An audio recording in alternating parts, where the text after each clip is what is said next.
هر شب و روز هر ساعت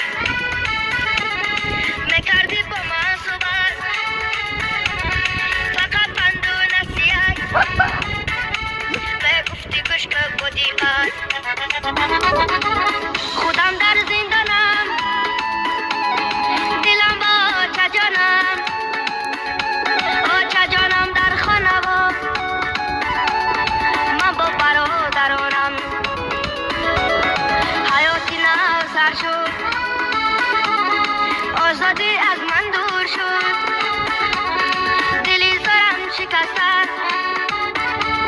تمامی وجودم خسته. در اینجا برادران چند سری سال ششتگان، ایجارم مگن زندان، بعد هم گفتن آسان،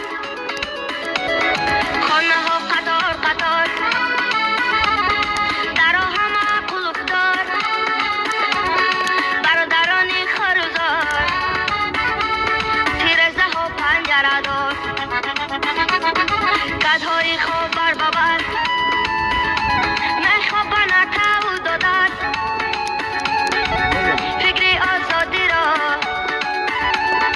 از دل نکنم بدن. تلفنم زنگ میزنه، چه جانم گپ میزنه، گریه بزار نالان، هوا پرسان میشود.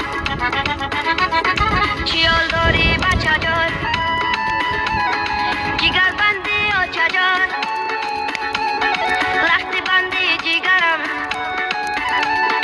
دور شدی از برم. چی گویم خدای جان، همین بود از تقدیرمان. باور بکن آچه جان، خدا ماندم ایران، ببخش مرا آچه جان، آچه جان جانی جان، تو را کردم پزمان، سخت شدم پشیمان، که چرمن آن جان، سن قلبم سرگردان،